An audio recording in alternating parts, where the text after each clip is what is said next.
ረጅም ጊዜ በፖለቲካ ውስጥ ቆይታል ካለፉት 7 ዓመታት ወዲህ ደግሞ የተለየ ነገር ነው ያለው በኢህአዴግ ዘመን በነበረው ትግል ውስጥ አንተም የምታውቀው ነው ስብሰባዎች በዚህ ደረጃ የሚከለከሉ አይደሉም ህዝባዊ ሰልፎችም ጭምር የሚፈቀዱበትና የሚደረጉበት የተቃዋሚ ኃይሎች ድምጽ የሚሰማበት የፖለቲካ ምህዳር የነበረበት ሁኔታን እናስታውሳለን ካለፉት 7 ዓመታት ወዲህ ደግሞ ሁሉ ነገር ዝግ ነው ምንም ነገር ማድረግ የማይቻልበት ነው ሰልፍ መጥራት ስለ ሰላም ሰልፍ እንኳን መጥራት በተከለከለበት ሁኔታ አንተን ጨምሮ ይሄንን የሰላም ሰልፍ በጠራችሁበት ጊዜ ታስራችሁ ዋጋ የከፈላችሁበት ወደ አዋሽ አርባ ተወስዳችሁ ከፍተኛ ስቃይ ደረሰባችሁ እንደሆነ አስታውሳለሁ ስለዚህ ምናልባት ተስፋ እናድርግ አሁን እንደዛ አይነት ነገር አይደገምም ያኔ እናንተ ዋጋ የከፈላችሁበት አሁን አይመጣም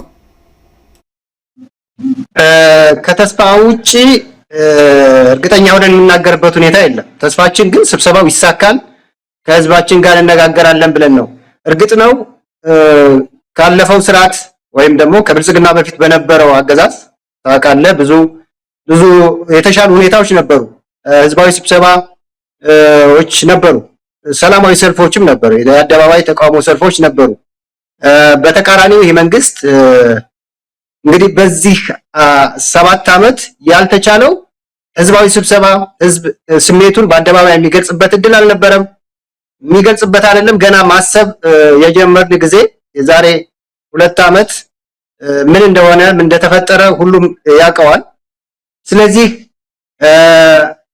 ታየዋለህ እኮ በተግባር የሰላማዊ ትግል በሮች በመዘጋታቸው ለዚህ የተሰጠው እድል በጣም ይዝግ በመሆኑ ያመዝ የትግል በሮች ምን ያህል እንደተከፈቱ ያየን ነውና እንትሩን ታየዋለህ በተቃራኒ በዛ ዘመን በጉልበትም በዛ ሀገር በኢትዮጵያ ኔጌቲቭ የሆነም ቢሆን ማለት አንጻራዊ ሰላም የነበረበት ሁኔታ ነው ያለው በሰላማዊ ትግል ምን ታገለ የነበርን ዜጎች ድምጻችን ማሰማት የምንችልበት እስረም የተለያዩ የሰብአዊ ጥቃቶች ቢኖሩም ነገር ግን የተጋነነ እንትን ያልነበረበትና ድምጻችን የምናሰማበት ህዝባችን ጋር የምንገናኝበት የሰፋ እድል ነበረ ወይም ከዚህ የተሻለ እድል ነበረ አሁን እንግዲህ በ7 ዓመት ውስጥ የመጀመሪያው ህዝባዊ ስብሰባ ነው የሚሆነው ተቃዋሚ ከህዝብ ጋር የሚገናኝበት የመጀመሪያው ስብሰባ ነው የሚሆነው ይሄ ስብሰባ ከተሳካ ማለት ነውና ስለዚህ ተስፋ ነው ያለን ተስፋ ህዝባችን ጋር የመገናኘት ናፍቆት ተስፋ አለን ይሄን በተግባር ምንና ይሆናል ብዙ ረጅም ስላልሆነ ባጭር ጊዜ ምንና ይሆናል በዛው የሚቀጥል ከሆነ ደግሞ ያው የለመደው ነው ወይም እስካሁን ያረጋውን ነው የሚያረጋው አዲስ ነገር አይደለም የሚሆነውና በተግባር ለማየት በተግባር ያገዛዙን ቃል በተለይ ቅርብ ጊዜ የተገቡ ቃሎች አሉ እነሱን በተግባር ለማየት እየሰራን ነው ያለነው የመጨረሻው ምዕራፍ ላይ ነው የምንገኘው አመሰግናለሁ ናትናኤል እንግዲህ ሚስጥረ ስላሴ ዝግጅታችሁ ምን ይመስላል እንግዲህ በተስፋ ይካሄዳል በሚል ነው ዲአፍሪክ ሆቴል ሜክሲኮ አካባቢ በሚገኘው የሆቴል ላይ ነው እንግዲህ 2000 ሰው ይዛል የተባለ አዳራሽ ውስጥ ስብሰባውን ለማካሄድ ዝግጅት ያደረጋችሁ እንዳለ ነው የሰማሁትና እስቲ ምን ይመስላል ዝግጅታችሁ ከተስፋ በርቀር በርግጥ በመጨረሻው ሰዓትም ሊከለከል የሚችልበት እድል አለ ከባህሪው ካገዛዙ ባህሪ ተነስቶ ይሄንን መግለጽ ይቻላል ሆነም ቀረም ዝግጅት ያደረጋችሁ ነው ዝግጅታችሁ ምን ይመስላል በእኛ በኩል መታይ ቅድም እንደገለጽኩልህ የሚጠበቁትን ነገሮች በሙሉ አዘጋጅተን ነው እየጠበቀን ያለነው ከህዝብ የምናገኘው ሪስፖንስ በጣም ከምትጠብቀው በላይ ነው ምናልባት እንዴ ይሄን ያህልም እንደዚህ ሆኗል እንዴ ስለዚህ ህዝብ ፍርሃቱን ትቶ ለመውጣት በደንብ ወስኗል እንደምትልበት አይነት ሁኔታ ነው ያለውና በእኛም በኩል በደንብ ሄደንበታል በደንብ ዝግጅት አድርገናል ይፋ ካደረግንበት ጊዜ ጀምሮ ብቻ አይደለም ዝግጅት ስናደርግ የነበረው ነውና በደንብ የተዘጋጀንበት ህዝባዊ ስብሰባ ነው ቀደም እንደተባለው የመጀመሪያው ነው በረጅም ጊዜያት ውስጥ የመጀመሪያው የተቃዋሚ ፓርቲ ከህዝብ ጋር የሚያደርገው ስብሰባ ነውና ያንን ታየርተን የዛን ያህል ትኩረት ሰጥተን ነው በደንብ እየሄድንበት ያለ ነው በእኛ በኩል መዘጋጀት ያሉብንን ዝግጅቶች በሙሉ ጨርሰናል ነገም እንደሚፈጠር አይታወቅም ነገር ግን የትኛውም ነገር ቢፈጠር ደግሞ ስብሰባው የሚቀጥልበትና የሚሄድበትን መንገድ በእኛ በኩል በደንብ ኤግዞስቲቭሊ እየሄድንበት ያለ ነው ነገር ነው ምክንያቱም ከዚህ ቀደምም የነበረውን ሁኔታ ታስታውሳለህ በህዳር 30 ሰላማዊ ሰልፍ የተጠራ ጊዜ አመራሮች ታስረው እንደነበረ የምታስታውሰው ነው ለረጅም ወራት ቆይተው እንደነበረ ስለዚህ አሁንም የሰላማዊ ትግል ስታደርግ የስር ወይም መንገላታት መሰወሮች አይፈጠሩም የምትለው ነገር አይደለም። ስለዚህ አሁን አመራር ቢታሰርም አመራር የሆነ ነገር ቢፈጠርም ያ ህዝባዊ ስብሰባና የተጀመረው ሰላማዊ ትግል በደንብ ተጠናክሮ የሚሄድበትን መንገድ እኛም በደንብ እያሰብንበት ነው። በተወሰነ መልኩ ሄደንበታል። ስለዚህ ካልተከለከለ በስተቀር ይሄንን ህዝባዊ ስብሰባ በፍጹም የሚያስቆመው ነገር እንደሌለ ነው በእኛ በኩል የምንረዳው። ዝግጅታችንም በዛው ልክ ነው። ምናልባት ሚስጥራ አንቺ ጋር ልቆይ። አሁንም ዝግጅት ሲባል ለምሳሌ አሁን በአንከር ሚዲያ እና በአንዳንድ በውጪ በሚተላለፉ የዩቲዩብ ቻናሎች አማካኝነት እንዲየቀረባችሁ ስብሰባ መኖሩን ትገልጻላችሁ። ግን ከዛ ባለፈ ቅስቀሳ ያደረጋችሁ ነው ወይ? ህዝቡ ስብሰባ መኖሩን በተለያዩ መንገዶች ይሄን በተመለከተስ ያገዛዙ ሚዲያዎች ለመጠቀም አልሞከራችሁም ወይ? የቅስቀሳ መንገዶች ሁሉም በአደባባይም ሊሆን ይችላል። ዝግጅት ሲባል ያንንም ጭምር ካለ በሚል ያነሳው ጥያቄው ነው። በአደባባይ የሚደረጉ ቅስቀሳዎችን በተመለከተ አስበንበት ከስብሰባው 2 ቀናት በፊት ሲቀሩት ጀምሮ እንቀሰቀሳለን በሚል በየሰፈሩ በመቀስቀስም በፍላየር በመበተንም ስብሰባው 2 ቀናት ሲቀሩት ጀምሮ እንቀሰቀሳለን የሚል እቅድ ይዘን ስለነበር የተነሳ ነው። እሱ ኢትዘቱ ቢደን አሁንም ገና የምንሄድበት ጉዳይ ነው። ግን ያንን ደግሞ ለማድረግ ዝግጅታችንን በሙሉ ጨርሰናል። አመሰግናለሁ። ወደ ናትናኤል ልምጣ። ናትናኤል እንግዲህ የአዲስ አበባ ህዝብ ለዚህ ስብሰባ መምጣት አለበት ወይ? አንዳንድ በማህበራዊ ሚዲያ ላይ የማያቸው መልእክቶች አሉ። ከናንተ ቅስቀሳ በተለያዩ መድረኮች ላይ ቀርባችሁ ስትናገሩ ከዛ በታች ህዝብ የሚሰጠውን አስተያየት እንዲሁ ለመመልከት ሞክሬ ነበረ። ኢህአፓ የአሁኑን ትውልድ አይወክልም የሚል አንዳንድ ድምጾችንም ሰምተናል። ምናልባት እናንተ ማን እንደሆናችሁ በተደጋጋሚ ገልጻችኋል። ያንን ትውልድ ለማስቀጠል የመጣችሁ የአዲሱ ትውልድ ወኪሎች መሆናችሁን ገልጻችኋል። ግን ያኛውን ያለፈውን ትውልድ እያሰቡ ምንም ተስፋ የለውም አይነትም አስተያየት የሚሰጡ አይቻለሁ። ለማንኛውም የአዲስ አበባ ህዝብ እሑድ መምጣት አለበት ወይ? ለምን ይመጣል እናንተ ጋር? ያው ኢህአፓ ማን ነው በኢትዮጵያ ህዝብ የሚያውቀው ነው። ግን ደግሞ የማያውቀው ነገርም አለ ብዬ ነው የማምነው እና እሱን በሂደት ኢህአፓ ማን እንደሆነ በትክክል ከፕሮፓጋንዳ በዘለለ ቀደም ሲል ኢህአፓ ፖለቲካን በጀመረበት ጊዜ በዛ ባቢዮት ወቅት የተፈጸሙ በወጣትነታቸው ዘመን የተፈጸሙ ነገሮች በተጋነው እጅግ ደግሞ በሌላ መልክ ይዘው በወቅቱ ሀገሩን ይመራ በነበረው የደርግ ስርዓት የተነዙ ፕሮፓጋንዳዎች መሰረት ተደርገው የተያዙ እንትኖች አሉ። እነሱ ጊዜውን ጠብቀው የሚጠሩ ይሆናል። በወቅቱ የነበሩ ጓዶቻችንም ታላላቆቻችንም በሂደት የሚያጠሩት ይሆናል። ብዙ ያልተነገሩ ኢህአፓ ለዚህ ሀገር የከፈላቸው ውድ ዋጋዎች ደግሞ ገና አሉ ያልተነገሩ። በእኔ ከገባው በኋላ ፓርቲ ውስጥ ከገባው በኋላ ያወቅኳቸው በጣም በርካታ ነገሮች አሉና እሱን ነው የማውቀው ስለ ኢህአፓ። በተረፈ እዛና እዚህ የሚሰጡ አስተያየቶች አንድም የፐርፐዝሊ የሚደረጉ የጠላት የገዢዎች እንትኖች አሉ። ማህበራዊ ሚዲያ ሰራዊት ነው የሚባለው። ማህበራዊ ሚዲያ ሚሊሻዎች የሚነዙት ፕሮፓጋንዳ አለ። እሱ እንደተጠበቀ ነው። በተረፈ ግን ህዝባችን ይሄን ጊዜ በናፍቆት እየጠበቀው ነው የምንለው። ድምጹን ማሰማት ይፈልጋል። እስካሁን ስንሰማ ይኖር ነው የካድሬ ድምጽ ነው ወይም ደግሞ የቄስ ሞገሴዎችን ድምጽ ነው ስንሰማ ይኖር ነው። ይህ መድረክ የህዝብ መድረክ ነው፣ የግፉአን መድረክ ነው። የአዲስ አበባ ህዝብ እንግዲህ ከኢትዮጵያ ህዝብ እንደ አዲስ አበባ ከተማ ህዝብ እንደ አዲስ አበባ ነዋሪዎች የተገፋ ለብለን አናምን። በዚህ አገዛዝ እጅግ በጣም የተገፋ ከተማውን የተነጠቀ ህዝብ ነው። ስለዚህ ህዝብ ይመጣል ብለን ነው የምናምነው። አጋጣሚው ነው የሚጠብቀው፣ የሚተነፍስበት መድረክ ነው የሚፈልገው። ስለዚህ ይመጣል፣ ምንም ጥያቄ የለውም። እና ኢህአፓ በተግባር በወሬ ሳይሆን በተግባር ማንነቱን እየገለጠ የህዝብ ወገን መሆኑን እያሳየ የመጣ ፓርቲ ነው። ወደፊት ደግሞ የበለጠ ያሳያል። ስለዚህ እኛ ከምንናገር ይልቅ ስራችን እንዲናገር ነው የምንፈልገው። እሱን ነው እያደረግን ያለነው። አሁንም በተግባር ለኢትዮጵያ ህዝብ ለአዲስ አበባ ህዝብ ከጎኑ ቁመን አብረን እንታገላለን። ኑ እንደራጅ፣ እንታገል፣ እንሰብሰብ፣ እንነጋገር። በከተማችን በህይወታችን በህልውናችን ዙሪያ እንነጋገርና የአዲስ አበባ ህዝብ ካልተሰበሰበ በዚህ ጊዜ ማን ሊሰበሰብ ይችላል? ማን ምክንያት ሊኖረው ይችላል? ከአዲስ አበባ ህዝብ በላይ የመቃወሚያ መተንፈሻ የሚፈልግ ከአዲስ አበባ ህዝብ በላይ አለ ብዬ አላምንም እና ስለዚህ አጋጣሚውን ይፈልጋል ይመጣል ብዬ ነው የማምነው። እንዲያውም ቦታ ሊጠበን ይችላል። እንግዲህ ንብረቱ የኢትዮጵያ ህዝብ ቢሆንም የከተማው ህዝብ ቢሆንም ንብረቱን ለመጠቀም እንኳን ያልቻለ ህዝብ ነው። የመንግስት አዳራሽ የተከለከለ ህዝብ። ይሄን በገንዘባችን ነው የተከራየ ነው፣ እሱም በመከራ ማለት ነው። ግን ይሄን አጋጣሚ ተጠቅሞ ህዝቡ ድምጹን ያሰማል። አብረን እንቆማለን ብዬ ነው የማስበውና እጠብቃለሁ እንደሚመጣ። እንዲያውም ከዛ በላይ ይመጣል፣ ከጠበቅነው በላይ ይመጣል። ተመሳሳይ ጥያቄ ነው። ምናልባት ሚስጥር እንግዲህ ይሄ አጋጣሚውን በመጠቀም ምናልባት አንድ ስጋት ያለው ነገር አዲስ አበባ ትናገራለች በሚል መሪ ቃል ነው ስብሰባው የሚካሄደውና እናንተ ለመስማት ነው የአዲስ አበባ ህዝብ የሚናገረውን ለመስማት በጋራ ለመታገል ነው። አሁን ካለው አፈና አንጻር ፍርሃትም አለ። እውነት ለመናገር ይህንንም መሸፋፈን መደባበቅ አያስፈልግም።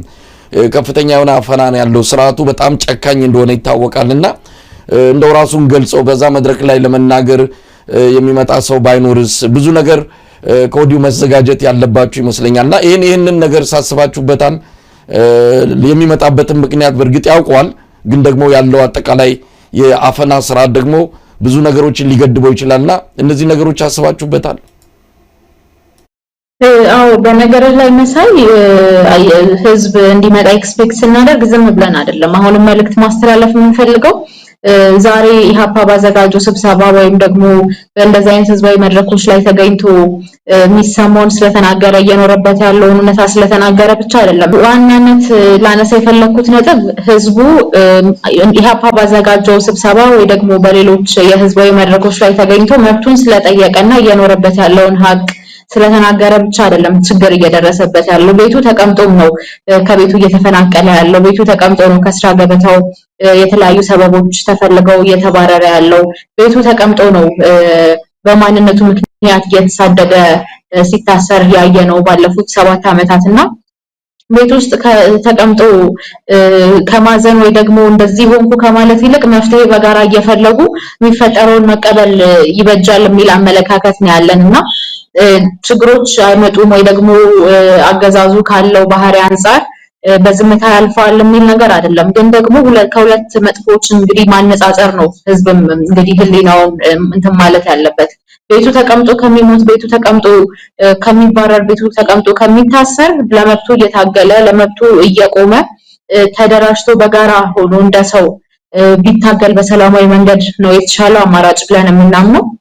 ማንኛውም ደግሞ እንግዲህ የሚያሰላስል አእምሮ ያለው ሰው ያንን የሚመርጥ ነው ይመስለኝ። ምክንያቱም በትንሽ ጊዜ ውስጥ በትንሽ እንትን ለውጥ ብዙ ማምጣት ይቻላል በሰላማዊ ትግልና አሁንም ቢሆን ስለተቀመጠ ስላልተናገረ የሚቀርለት ነገር የለም። ዛሬ እኔ ቤት ያልደረሰው ነገ እኔ ቤት መምጣቱ አይቀርም፣ ወይ አንተ ቤት ወይ እሱ ቤት መምጣቱ አይቀርምና እየታገለን ቢሆን በሰላማዊ መንገድ ተደራጅተን ቢሆን ግን የሚፈጠሩት ነገሮች ሁሉ አይፈጠሩምና ያ የመጀመሪያው እርምጃ ነው። ይሄ የተዘጋጀው ህዝባዊ ስብሰባ በጋራ ለመቆም እንደ ሰው ለነጻነት ለመታገል የመጀመሪያው ስብሰባ ነው። ስለዚህ ቤት ተቀምጦ ችግሮችን ከማስተናገድ ይልቅ እየታገሉ የሚመጣውን ነገር ማየትና በአጭር ጊዜ ውስጥ የሚገባውን ህይወት ህዝብ መኖር አለበት ብለን ነው የምናምነው። ስለዚህ ለሰውም አድቫይዝ የምናደርገው ያንን ነው፣ በጋራ እንድንቆም ነው። በጋራ ከቆምን መከራዎቻችን አይረዝሙም፣ ችግሮቻችን አይረዝሙምና ቅድም ደግሞ ያነሳው ላይ ትንሽ ለማከለ ያህል መሳይ አሁን የጠራነው ስብሰባ ከኢሃፓ ጋር ወይም ደግሞ ከፓርቲ ጋር የሚያገናኘው ነገር የለም። ኢሃፓ የመጀመሪያውን እርምጃ ተራምዶ ህዝብን አወያያለው ብሎ ሰበሰበ። የአባልነት ጉዳይ አይደለም፣ የማኒፌስቶ ማስተዋወቅ ጉዳይ አይደለም፣ የፖሊሲ ማስተዋወቅ ጉዳይ አይደለም። እኛም እንደ አንድ እንደሚመለከተው የፖለቲካ ፓርቲ እንደሚመለከተው ደግሞ እንደ ሰውም የአዲስ አበባ ህዝብ ምን እያለ ነው፣ ምን ውስጥ እየኖረ ነው የሚለውን ፖለቲከኞች ከሚናገሩ ይልቅ ራሱ የአዲስ አበባ ህዝብ ይናገር፣ ከዛ ደግሞ በጋራ መፍትሄዎቻችንን እንፈልግ በሚል እንደ አንድ ባለድርሻ አካል የጠራው ስብሰባ ነውና ከኢሃፓ ከሚነሱ ጥያቄዎች ጋር መገናኘት አለበት ብለን አናምንም። የሚነሱ ጥያቄዎችን የምናጠራባቸው የተለያዩ መድረኮች ይኖሩናል፣ ፓርቲን የሚመለከቱ መድረኮች። አሁን ግን ሀገርንና ህዝብን የሚመለከት መድረክ ነው ያዘጋጀነውና በዛ አንፃር ቢታይ ጥሩ ነው ብዬ አስባለሁ። ናትናኤል እንግዲህ መቼም አንተን ለረጅም ጊዜ ነው ማቅ በኢትዮጵያ የፖለቲካ ትግል ውስጥ ዝም ብሎ በፓርቲ እንቅስቃሴ ሳይሆን ዋጋ በመክፈል መስዋዕትነት በመክፈል ጭምር ረጅም ጊዜ የቆየነ ታስረሃል፣ ተሰቃይተሃል፣ ዋጋ መክፈሉ በምንድነው በአካላዊ ጭምር ጉዳት የደረሰብነ ይሄ በኢህአዴግ ዘመን ብቻ ሳይሆን አሁን ብልጽግናም ስልጣን ላይ ከወጣ በኋላ እንደዚህ ዋጋ ይከፈልክንም እንደዚህ አይነቱን መስዋዕትነት የሚፈሩ ትንሽ የሆነ ቦታ ኮሽ ሲል የራሳቸው ችግርም ሆኖ እንኳን መናገር የማይፈልግ ትውልድ እንዳይመጣም ብዙዎቻችሁ ስትሰጉ ነበር። አሁን እንደ አይነት ነገር እንዲመጣ ነው አገዛዙ በሰፊው እየሰራ ያለው። ከልምድ ተነስተም እንዲህ አይነቱን ነገር ፈራ ተባለ የሚለው የፖለቲካ ጥያቄ በጣም አደገኛ ነው፣ እዛ ላይ መሳተፍ አንፈልግም ለሚለው የማህበረሰብ ክፍልም ይሁን ሌላው አካል ምንድነው መልእክት ካንተ ህይወት ልምድ በመነሳት ምን ማለት ትችላለህ? እናንተ ጊዜ ተርፏችሁ ወይም ቅንጦት አይደለም ስለሌላው መብት የምትታገሉት ነፃነት ምን ዋጋ እንዳለው ስለተረዳችሁ ነውና እስቲ እንደው ምን መልእክት አለ ከራስ ልምድ በመነሳት? ባመሰግናለሁ መሳይ። እንዳልከው ነው እንግዲህ ፖለቲካ ኢትዮጵያ ውስጥ ዝንባሌ አይደለም። እንግዲህ በዝንባሌያችን አይደለም እየታገልን ያለ ነው። ይሄን ያህል አመት ዋጋ የተከፈለው ፖለቲካ ሆቢ ስለሆነ አይደለም። እንደ ሀገር ይህን ጊዜ ቀድሞ ማየት እኮ ነው። ይህ ጊዜ እንደሚመጣ ቀድመታ ያለ ወይም ደግሞ ቀድሞ ካዩት ብዙ ሰዎች አንዱ ነኝ እኔ እና ዋጋ ከከፈሉት እንግዲህ ህዝብ በተለያየ ጊዜ ዋጋ ከፍሏል። ህዝብ እኛ ብቻ አይደለንም። ምናልባት እኔ እና መሰሎቼ መድረክ ውስጥ ስላለን ፊት ለፊት ስላለን ታውቆ ሊሆን ይችላል የከፈልነው ዋጋ። የአዲስ አበባ ህዝብ በተለያየ ጊዜ ዋጋ ከፍሏል። እንደ ህዝብ ወጣቱ 97 ወደ ደደሳ የተጋዘበት ወደ ተለያዩ ማጎሪያ ቤቶች የተጋዘበትን አጋጣሚ ብዙ ሰዎች በጥይት ተደብድበው የተገደሉበትን አጋጣሚ እናስታውሳለን። ልዩነቱ ከኔ ጋር ወይም እና መሰል ሰዎች ጋር ያለው ልዩነት በሚደርስብህ መስዋዕትነት በሚደርስብህ ጫና ተንበርክከህ ቤት መቀመጥ እና ትግሉን እስከመጨረሻው መቀጠል ካልሆነ በስተቀር ዋጋ በመክፈል በኩል ህዝብ ዋጋ ከፍሏል ብዬ ነው ማምነው። እና ሌላ ግን ያው አሁን ያለንበት ደረጃ ላይ ደርሰናል። ያ ሞቅ ቀዝቀዝ ያለ ትግል በህዝብ በመሪዎች ተስፋ መቁረጥ እንግዲህ ድሮ ምንድነው 97 የቅንጅት አመራርን ታስታውሳላችሁ። ጠንካራ አመራር ነበር። መጨረሻ ላይ ተፍረክርኮ የተወሰነው እርስ በርስ ተከፋፍሎ ህዝብ ተስፋ የቆረጠበት ሁኔታ አለ እና ነበረ ለረጅም ጊዜ እስከ 2010 ድረስ ማለት ነው። ያ ሞቅ ቀዝቀዝ ማለት በራሱ በህዝቡ ብቻ ሳይሆን በወጣቱ ብቻ ሳይሆን በአመራርም ችግር የሚመጣ ነው ብዬ ነው ማምነውና የመጣ ነው በዛ የተነሳ ነውና ህዝብን መውቀስ አልወድም እኔ አልፈልግም። የኛም አስተዋጽኦ ስላለበት በተረፈ አሁን እንደ ፖለቲከኛ ሳይሆን እንደ ህዝብ እንደ ሀገር እንደ ከተማ መኖር አለበት። ህልውናውን ለልጆቹ መታገል አለበት። የፖለቲካ ስልጣን ጉዳይ አይደለም፣ የፖለቲከኞች ጉዳይ አይደለም። ይሄ ጊዜ አሁን የመጣብን የጋራ ችግር ነው። በየቤታችን መጥቶ ደጃችን የሚደርስ ቤታችን ጓዳችን ድረስ የሚደርስ መከራ ነው የሚመጣው። በተግባርም የሆነው ይሄ ነው። ዛሬ አዲስ አበባ ያለው ህዝብ አንጻራዊ ሰላም አግኝቶ ሊሆን ይችላል። መንግስት ለራሱ ሲል ከተማውን እንግዲህ ያለለ ኃይሉን አደራጅቶ እየጠበቀ ሊሆን ይችላል። ከአዲስ አበባ ወጣ ስትል ያለውን ሁኔታ እናውቀዋል። ስለዚህ ዛሬ የምንታገለው ለሆነ ሰው አይደለም። ጉዳዩም የፖለቲከኞች የተወሰኑ ሰዎች ጉዳይ አይደለም። የሀገር ጉዳይ ነው። የሁላችንም የሁሉም አባወራም ማወራም እና ወጣት ሴት ጉዳይ ነው። ስለዚህ መታገል አለብን። አማራጭ የለንም። ፖለቲካ ወደን ምንድነው የፖለቲካ ጉዳይ አይደለም ነው። ለስልጣን ብለን የምንገባበትም ጉዳይ አይደለም። ከታገልን ግን መከራውን ማሳጠር እንችላለን። ከታገልን ከተባበርን ይህን መከራ የመጣብን የከፋ ችግር ማስቀረት እንችላለን የሚል እምነት አለ። ስለዚህ መጽናት ነው የሚያዋጣው። ብንጸና ባንፍረከረክ ከዚህም ባጠረ ጊዜ ይህን ያህልም ጊዜ ሳይወስድ የናብይን መንግስት በጊዜው ስርዓት ማስያዝ ይቻል ነበር። አለበለዚያ ደግሞ መቀየር ይቻል ነበረ። ህዝቡ ቢበረታ ማለት ነው። በአንዳንድ ነገሮች ተስፋ እየቆረጠ ፖለቲካና ምናምን እያለ እና ደግሞ የተወሰኑ ሰዎችን ስም ትላንት ትግሉን እየመሩ የነበሩ ዛሬ ካገዛዙ ጎን የተሰለፉ ሰዎችን ምሳሌ እያደረገ ሳይሆን ዛሬ ትግሉ ውስጥ ያሉ ትላንት አብረውት ከህዝብ ጋር ዋጋ የከፈሉ ሰዎች ዛሬ ትግሉ ላይ ናቸው።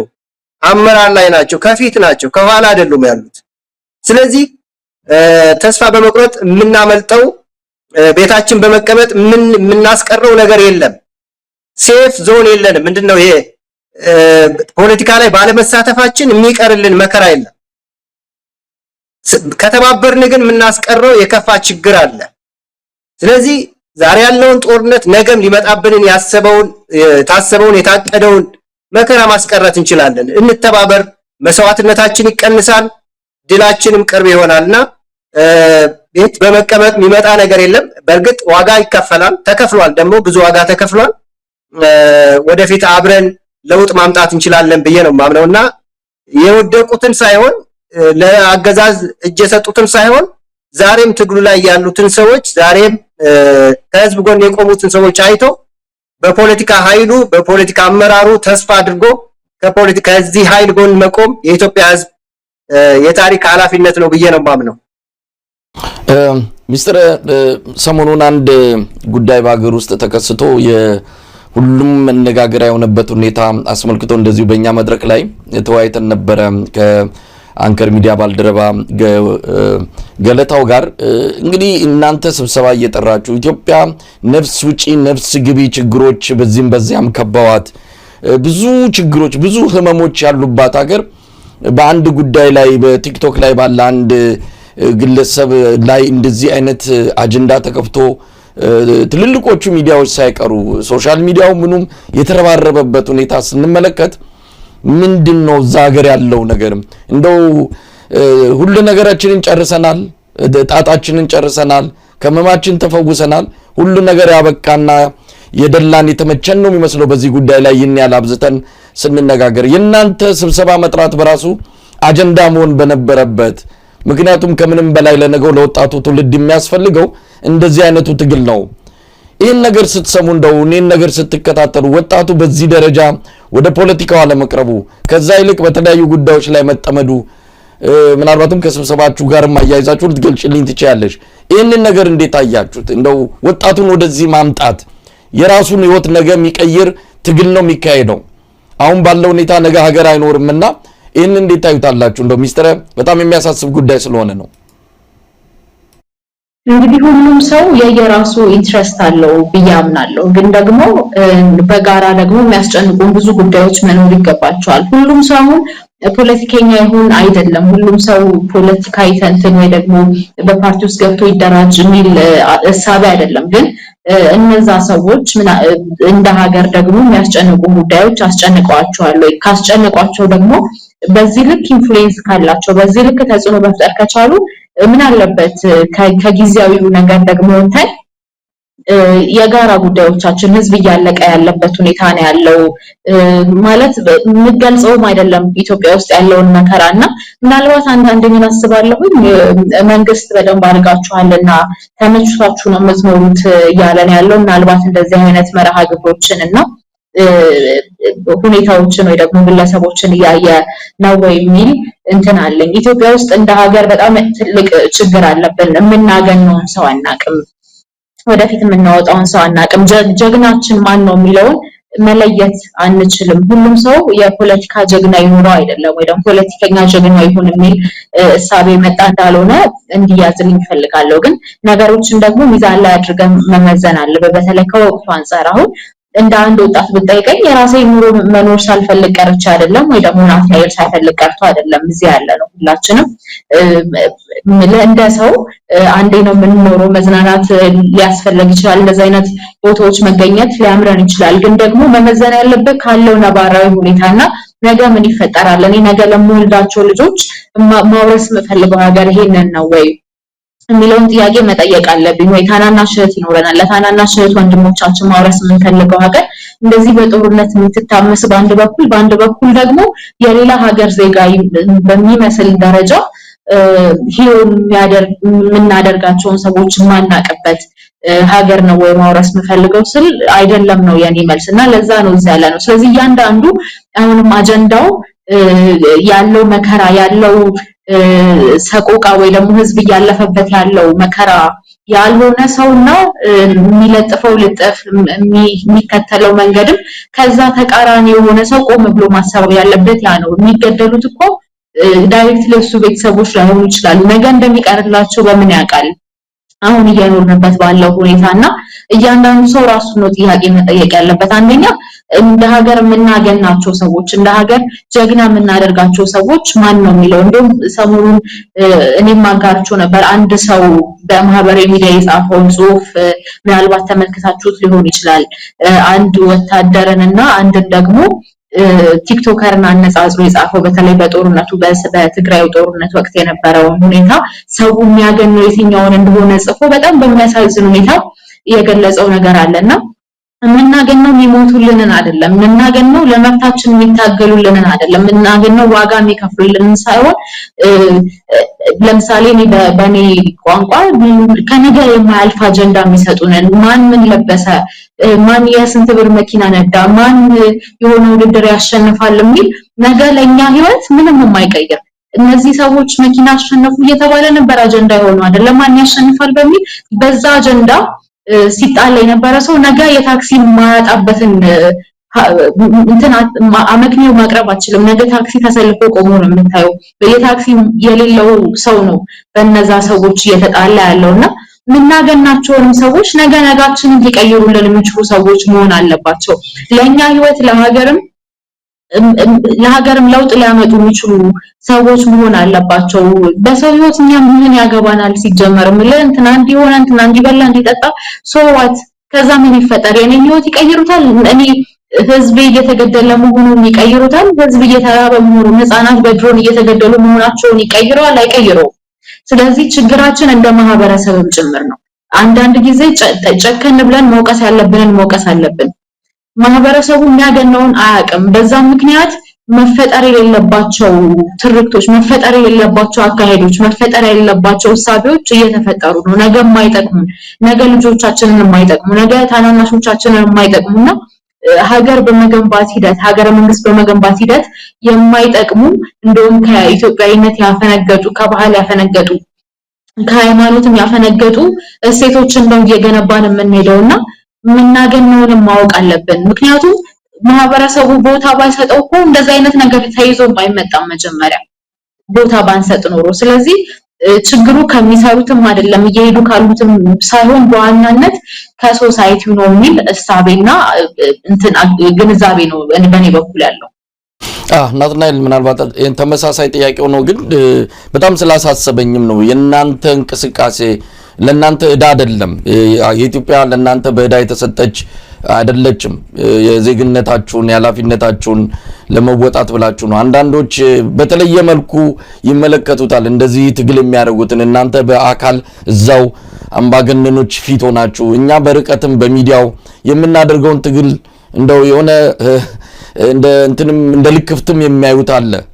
ምን እንደሆነ ግራ ያጋባል። ነገ ከነገ ወዲያ ሀገር ምን ልትሆን እንደምትችል ቆም ብሎ ማስተዋል የማይችል ነው። እንግዲህ አሁን በአሁን ሰዓት በሌሎች አጀንዳዎች ተወጥሮ ለአምባገነኖች እየተመቸ የሚገኘው። ለማንኛውም የእናንተን ስብሰባ መጠበቅ አለበት ወጣቱ ትውልድ። ይሄ ስብሰባ መካሄድ አለበት። ስለነሱ ድምጽ ልትሆኑ ነው እንደዚህ ዋጋ እየከፈላችሁ ያላችሁትና በዚህ ጉዳይ ላይ ምን ትላለም? ነገ ከነገ ወዲያ ልትከለከሉ ትችላላችሁ። በዛን ጊዜ ላይ ከናንተ ጎን የሚቆም የአዲስ አበባ ህዝብ መኖር አለበትና ከዚህ አንፃር ነው ምናልባት ጥያቄው መልሼ አንስቼው ከሆነ ላንተ ምድሉ ልስጥ። ሚስተር ባነሳችሁ ጉዳይ ለመጨመር ስርዓቱ ይፈልገዋል ይሄን አይነት ወደሱ ያላነጣጠሩ ትሮችን ጨዋታዎችን ያበረታታል። ወደሱ ያላነጣጠሩ ብቻ ሳይሆን ነገ እንደ ሀገር እንዳንቆም እንዳንቀጥል የሚያደርጉ ተግባሮች ናቸው እነዚህ። ከሞራል ከባህል ከትውልድ ቀጣይነት አንፃር ካያቸው በጣም አስቀያሚ ነገሮች ናቸው እየተደረጉ ያሉትና ወጣቱ ደግሞ ሌላ ተጨማሪ መስዋዕት ወይ ስለበዛ መከራ ስለበዛ የሆነ የሚተነፍስበት አእምሮውን ዘና የሚያደርግበት ከጭንቀት የሚገላገልበት ምንድነው ለተወሰነ ጊዜም ቢሆን የሚተነፍስበትን ቦታ የሚፈልግ ይመስለኛል የኔ ግምገማ ነውና ይሄ ትክክል አይደለም። እንደ ጊዜያዊ ማስታገሻ ከራስ ምታት ለመገላገል እንደምንወስደው መድኃኒት ሊሆን ይችላል። ለዛውም ጥሩ ያልሆነ መድኃኒት እና ይህ ትክክል አይደለም። ስርዓቱ እንድንጠፋ ነው እየሰራ ያለው። እንደዚህ አይነት ቦታዎችን የሚተዋቸው ሆነ ብሎ ነው ብዬ ነው የማምነው እንጂ የሚደረጉት ድርጊቶች ትክክል ሆነው አይደለም። ህዝቡ ደግሞ ወይም ወጣቱ በተለይ በቃ ስለተጨነቀ መተንፈሻ መንገድ እየፈለገ ሊሆን ይችላል። ግን ጥፋት ላይ እየተባበረ እንደሆነ ማወቅ አለበት።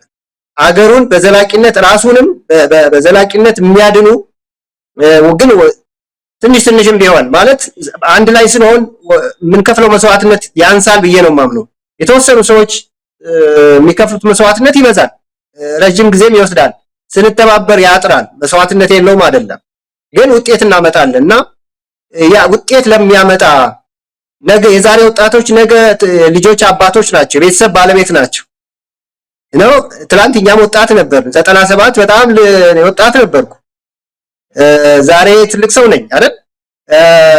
ስለዚህ ለዛሬ ልጆቼ ለዛሬ ነው የታገልኩት። ትላንትም ቢሆን ዛሬም ድረስ እየታገልኩ ቢሆንም ተመሳሳይ እንደዛው ሌሎችን እና ለነገ ልጆቻችሁ፣ ቤተሰቦቻችሁ፣ ከተማችሁ ደህንነት ለህዝባችሁ ሁሉ እና መታገል አለባችሁ። ዋጋ መከፈል አለበት። ለጎጥም ሰው እንትን ይላል አይደል? ለመንደሩ ለምንድነው ለብሔር እየተባለ ነው ሰባዊነት ተንቆ ሰባዊነት በወረደ መንገድ ለየትሩም መስዋዕትነት ይከፈላል። ትክክል ላልሆነ መንገድ ይሄ ትክክለኛ መንገድ ነው፣ መዳረሻችን ነው፣ ኢትዮጵያዊነት ነው ጣፈንታችንና የሚያድነንም እሱ ነው። ስለዚህ ለዚህ መታገል ትልቅ ምን ልበለው በመንፈሳዊ እንትን ከሰማይ ህይወታችን ቢያንስም ትልቅ ዋጋ የሚሰጠው ነገር ነውና አብረን እንቁም፣ አብረን እንታገል፣ መስዋዕትነት እንክፈል ለሀገራችን። ነገ በትውልድ በታሪክ የምንጠየቅበት ልጆቻችን የሚጠይቁናል። የዛሬ ወጣቶች ምን እንዳረግን ነገ አባት ስንሆን ልጆቻችን ወይ በመከራ በስደት አባቴ ምን አረክ ብሎ የሚጠይቀን ልጅ ይመጣልና በታሪክም በትውልድም ፊት ተጠያቂ ላለመሆን ዛሬ እንስራ፣ እንተባበር፣ በጋራ እንቁም። ስንቆም ሁሉ ነገር ቀላል ነው የሚሆነው። በመልካም ተጽዕኖ ዋጋ በመክፈል አገዛዞችን መመለስ እንችላለን። ወደ ትክክለኛው የተያዙትን መንገድ ማስተው እንችላለን፣ ማስለቀቅ እንችላለን። በእኛ ጉልበት በእኛ መስዋዕትነት እና ዝም ስለተባሉ ነው እዚህ የደረሱት ብዬ ነው የማምነው። ብዙ አስተዋጽኦ አድርጓል። ብዙ ሰዎች በዝምታችን አስተዋጽኦ አድርጓል ብዬ ነው የማምነው። አሁን ላለንበት ሁኔታ አስተዋጽኦ አድርጓል ብዬ ነው የማምነው። አንድ ላይ ከቆምን ይሄን ነገር ማስቆም እንችላለን። ከጥፋት ማስቆም እንችላለን። አንድ ላይ እንቁም። ስብሰባችንን የግፉዋን መነጋገሪያ መዋያ እናድርገው። ከዛ አብረን መፍትሄ እንፈልግ። የአዲስ አበባን ህዝብ እንሰማዋለን፣ እናውቃለን፣ የራሳችን ግምገማለን። ግን ደግሞ ህዝብ ምን እንደሚል መስማት አለብን፣ መስማት እንፈልጋለን። መከራ ደርሶበታል። እሱን የሚተነፍስበት መድረክ ነው የፈጠነው። እኛ ሌላ ሚና አይኖረንም እዛ ላይና ወደፊት ግን ወዴት እንደምንሄድ ይጠቁመናል። አብረን እንታገላለንና እሱን ነው የምንጠብቀው። አመሰግናለሁ ናትናኤል። እንግዲህ ሚስጥረ ዲአፍሪክ ሆቴል ቅዳሜ እንገናኝ እያላችሁ ነው። የአዲስ አበባ ህዝብ አልሰማም ማለት አይቻልም፣ ሰምቷል። በተለያየ መልኩ መረጃው ይደርሰዋል። ስለዚህ ቅዳሜ ዕለት እንደሚመጣ ተስፋ እናደርጋለን። እንደው ሚስጥረ ፕላን ቢ ያላችሁ ምናልባት ቢከለከል መቼም እርግጠኛ ሆናችሁ ይደረጋል ብላችሁ እየሄዳችሁ አይደለም። የሆኑ በተጓዳኝ የምታስቧቸው ያ ቢከለከል ይሄን እናደርጋለን ብላችሁ የምትሄዱበት አቅጣጫ ይኖራልና እንደው ፕላን ቢ ያላችሁ? አመሰግናለሁ መሳይ። ቢከለከል ብቻ ሳይሆን ከተፈቀደና ካደረግነው በኋላም ባለፈው እንደተነጋገርነው ይሄ የመጀመሪያ ስቴፓችን የመጀመሪያው ከህዝብ ጋር የምንገናኝበት መድረክ ነው። በህገ መንግስትም ብለው በአዋጅም ብለው የፖለቲካ ፓርቲዎች ማድረግ የሚችሏቸው የሰላማዊ ትግል እንቅስቃሴ መንገዶች በጣም ብዙ ናቸው።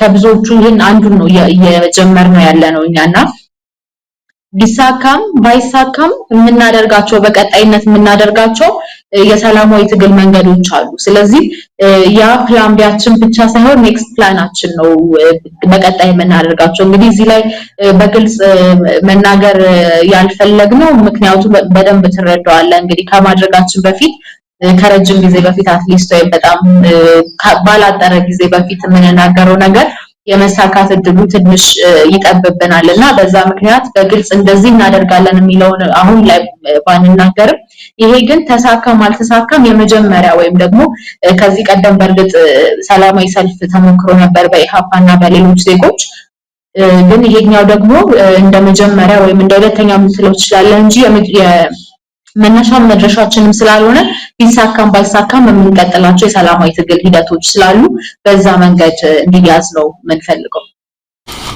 ናትናኤል እንግዲህ ብዙ ጊዜ የሰላማዊ ታጋዮች የምትሉት አለ የሰላማዊ ትግሉ በር ከተዘጋ ምንድነው የጫካው በር ይከፈታል ነው እንደዛ አይነት ተገፍታችሁ ወደዛ የምትሄዱበት ሁኔታ ሊኖርም ይችላል አናቅም የናንተን ጽናት የናንተ ውሳኔ ነው በዚያ አጋጣሚ እንደው በመጨረሻ ማስተላለፍ የምትፈልጉት መልእክት ካለ በመሃል እንገናኝ እንችላለን እንግዲህ ቅዳሜ ነው ስብሰባው የሚካሄደው በመሃልም ተገናኝተን ሂደቱን ምን ላይ ደረሳችሁ ብለን እንጠይቃቸዋለን ግን እንደው እንደ መጨረሻ እንደ መውጫም ሰላማዊ መንገድ በሮች በተለይ በአሁኑ አገዛዝ እየተዘጉ ነው መድረኮች እየተከለከሉ ነው ስለዚህ የኃይል አማራጭን የተከተሉ ሰዎች ምክንያታዊ እንዲሆኑ ተደርገዋል ሁሉን ነገር ተሞክሮ ስላልተቻለ ነው ወደ ጫካ የገባነው ብረት ያነሳ ነው እያሉ ነው እናንተም ወደዛ ትገፋፉና ጫካ ትገባላችሁ እንግዲህ ወደፊት የምናየው ነው ግን እንደው እንደ መውጫ መልእክት ካለ አመሰግናለሁ መሳይ እስካሁን ወደ ጫካ ያልገባነው ምክንያት ስለሌለን አይደለም ሰላማዊ ትግል በሩን ስላልተዘጋ አይደለም ግን የራሳችን ምክንያት ስላለን ነው ምክንያት ማለት ምናልባት ጸንተን ሊሆን ይችላል ወይም ደግሞ ተስፋ አልቆረጥን ይሆናል ወይም ደግሞ የሚገባንን ያህል ሰርተናል ብለን ስላላመን ሊሆን ይችላል እንጂ ኢትዮጵያ ውስጥ ምንም እድል የለም ምንም በተግባር ያየነው ነው እኮ ሰልፍ ጦርነት ይቁም ብለን ሰልፍ ጠይቀን ድምጻችን ለማሰማት ሞክረን ሰርሮ የመጣብና ከዚህ በላይ ወደ ጫካ የሚያስገባ ምክንያት የለም ግን እኛ መግባት አንፈልግም ከዛ ምንድነው ከዛ የተለዩ አማራጮችን እስከመጨረሻው ምን ለማለት ነው እኛ እስከመጨረሻው ነው የምንቀጥለው ሰላማዊ ትግል በሩ ስለ ተሰፋ ጠበበ የሚያስብል አይደለም አሁን ያለው ምንም አማራጭ የለም ግን በሌለው እንትን ውስጥ ነው እየተጋፋን ያለ ነው የሌለውን በር ወይም የተዘጋውን በር ለማስከፈት ነው እየታገልን ያለ ነው እንጂ የሰላማዊ ትግል በር ስላላ አይደለም አሁን የምታየው በየጫካው ያለው ትግል ወይም ደግሞ የጠመንጃ ትግል በሮች ስለተዘጉ ነው በእኛ የሰላማዊ ትግል ጀማሪዎች እንትን አይደለንም ከዚህ 2-3 አመት ወይም 5-6 አመት ድምጾች ተሰምተዋል የሰላማዊ ትግል ጥያቄዎች ነበሩ ሰልፎች ነበሩ እነዛ ምላሽ የነዛ በር መዘጋት ነው ወደ ያኛውን በር የከፈተውና ነገር ግን አሁንም በዚህኛው መንገድ ነው ለውጥ የሚመጣው የሚል እምነት አለን እኛ በዚህ መንገድ መቀጠል ፈለግን ህዝባችን ይዘን ተታገን ለውጥ ማምጣት እንችላለን መስዋዕትነት ከፍለን የሚል እምነት ስላለን ነውና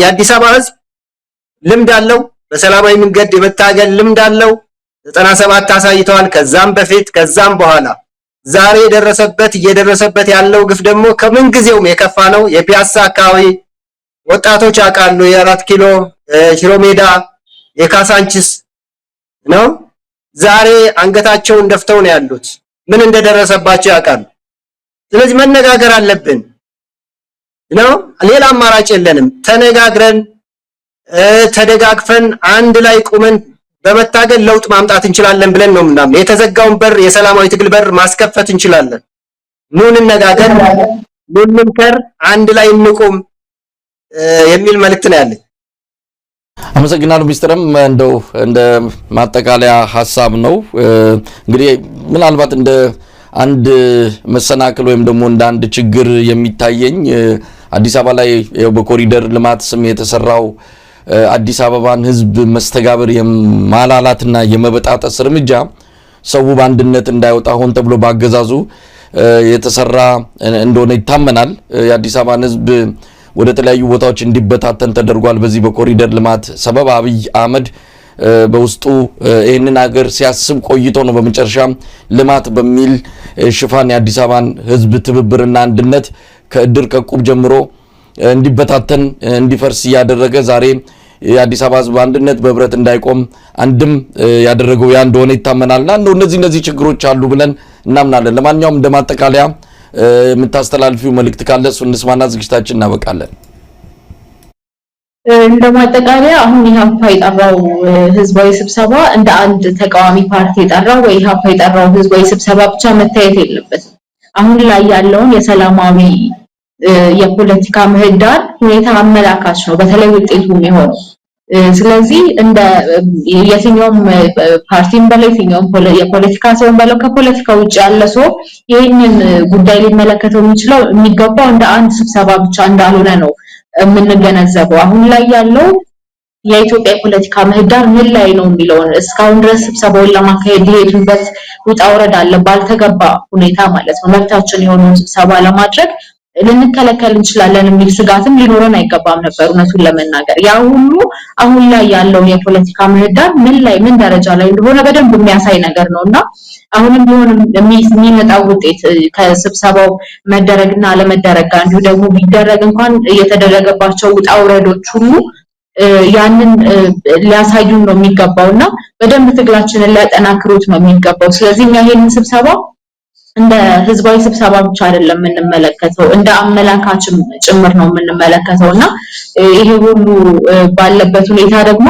አንድ እርምጃ ተራምዶ ከፊት ሆኖ የሚከፈለውን ዋጋም ከፊት ሆኖ ለመክፈል የተዘጋጀ አካል የተዘጋጀ ደግሞ ፓርቲ ሲኖር ግዴታ የፓርቲ አባል ሆኖ አይደለም፣ ግዴታ የፓርቲውን ማኒፌስቶ የፓርቲውን ፖሊሲ ተቀበሉ አይደለም። በጋራ ግን አብረን ዋጋ ለመክፈል አብረን ለመታገልና እንደ ሰው በጋራ ለመቆም እንደ ህዝብ በጋራ ለመቆም ሀገር ከገባችበት ደግሞ ፈተና ውስጥ ለማውጣት በጋራ እንቁም እያለን ያለ ነው። ስለዚህ ሁሉም አካል ይሄም የሰላማዊ ትግሉ አካል መሆኑን ተረድቶ መጥቶ በጋራ እንድንወያይና ለችግሮቻችንም መፍትሄ እንድንፈልግ ነው ጥሪ የምናደርገው። ቅዳሜ በሚካሄደው ቦታውን ለማስታወስ ያህል በሆቴል ዲያፊክ ሜክሲኮ አካባቢ በሚገኘው ኢህአፓ ከመላው አዲስ አበባ ነዋሪ ጋር ይመክራል ተብሎ ነው የሚጠበቀው። አዲስ አበባ ትናገራለች በሚል ነው ስብሰባውን የሚያዘጋጀ ነው። ህዝብኛ ከምንልለት በላይ እየኖረበት ያለው እውነታ ደግሞ መጥቶ ራሱ እንዲናገር የፈጠርነው ያመቻቸነው መድረክ ነውና በጋራ መፍትሄ እንድንፈልግ ነው ጥሪያችንን የምናስተላልፈው።